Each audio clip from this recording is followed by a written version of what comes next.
menjatuhkan sanksi berat kepada terlapor 1, Saudara Erintuah Damani SH, terlapor 2, Saudara Mangapul SH, dan terlapor 3, Saudara Heru.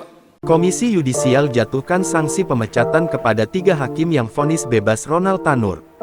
Komisi Yudisial KY menjatuhkan sanksi pemberhentian terhadap 3 hakim Pengadilan Negeri PN Surabaya terkait vonis bebas Ronald Tanur. Ketiga hakim selaku para hakim terlapor, yakni Erintuah Damanik, Heru Hanindyo, dan Mangapul. Dalam pertimbangan hukumnya, KY mengungkapkan, dari hasil pemeriksaan yang dilakukan terhadap para hakim terlapor, Majelis Sidang Pleno KY telah memperoleh fakta hukum bahwa para hakim terlapor telah membuat beberapa fakta-fakta hukum dan pertimbangan-pertimbangan hukum pada salinan putusan perkara nomor 454 PIT-B 2024 PN-SB, yang mana fakta-fakta hukum dan pertimbangan-pertimbangan hukum yang dibuat tersebut tidak pernah diucapkan pada sidang yang terbuka untuk umum.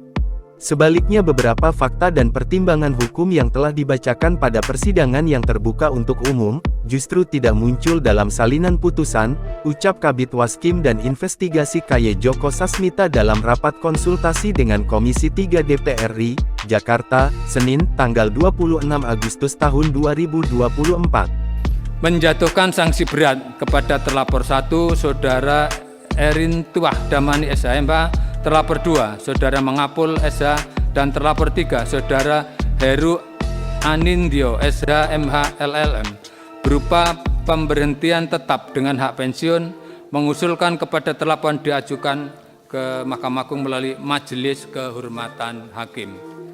Sementara itu, menurut Joko, berdasarkan ketentuan pasal 13 UU 48 tahun 2009 tentang kekuasaan kehakiman, Majelis Sidang Pleno KY berpendapat bahwa putusan yang sah dan mempunyai kekuatan hukum adalah putusan yang diucapkan dalam sidang terbuka untuk umum.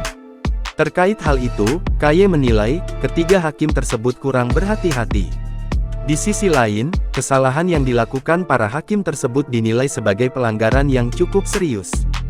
Sebab berdasarkan pasal 13 ayat 2, dan ayat 3 UU nomor 48 tahun 2009 tentang kekuasaan kehakiman, pelanggaran yang dilakukan para hakim terlapor berdampak pada putusan yang telah dibuat menjadi tidak sah dan tidak mempunyai kekuatan hukum yang dapat mengakibatkan putusan batal demi hukum. Oleh karena itu, Joko menyampaikan, Majelis Sidang Pleno KY menilai, pelanggaran yang dilakukan oleh para hakim terlapor masuk dalam klasifikasi pelanggaran berat. Putusan KY ini hanya bersifat rekomendasi.